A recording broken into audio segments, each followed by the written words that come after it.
ఇంటి దొంగను ఈశ్వరుడైనా పట్టలేడు అన్నట్టు నేను ఇంట్లో వేరే పని చేస్తున్నాను, బిజీగా మేము టైమే కుదరడం లేదు మాకే అని అయితే చెప్పాను కదా. ఆ పనిలో భాగంగా నేను కష్టపడుతున్నా కదా, నాకు డబ్బులు రావాలి కదా అనేసి మా ఆయనకి తెలియక కొన్ని డబ్బులు అయితే తీసి దాచిపెట్టాను అనమాట. ఇందులో వయసు కోరిక నెరవేరుతుంది అనుకున్నాను. వయసు ఎప్పటి నుంచో అడుగుతుంది, అది కూడా నేను చిన్నప్పుడు నా కోరిక కూడా అది నేను కూడా కోల్పోయినాను అనమాట. కానీ ఇప్పుడు అది నేర్చుకునే కూడా రాదు నాకు. కానీ వయసు అడుగుతానింది, అది ఏంటా అనేది నెక్స్ట్ వీడియోలో చెప్తాను, లెంత్ ఎక్కువైపోతుంది.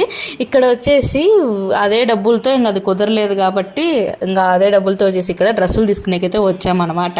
కొత్తగా పెట్టారు, ఆఫర్ ఉందని చెప్పారు, చెన్నై సూపర్ సేల్ అనేసి. ఆ తమిళ వాళ్ళు ఉన్నట్టున్నారు, అసలు ఓపికే లేదు కస్టమర్స్ మీద, అంటే మా మీద కాదు కానీ కస్టమర్స్ మీద, అలాగే అక్కడ వర్క్ చేసే వాళ్ళ మీద చేస్తున్నారు అనమాట. ఇక్కడ 6 జతలు అయితే తీసుకొని వచ్చాం వయసుకి. ఇంటికి వస్తేనే పట్టిందా లేదా అని చూస్తాను, ఒక్కొక్క డ్రెస్సులో ఒక్కొక్కలాగా కనిపిస్తుంది మా బుడ్డది. ఇంకా పూజ విషయానికి వచ్చేస్తే నేను ఇలా నానబెట్టేసి పెసరపప్పు బెల్లం అయితే పెట్టి పూజ చేసుకున్నాను.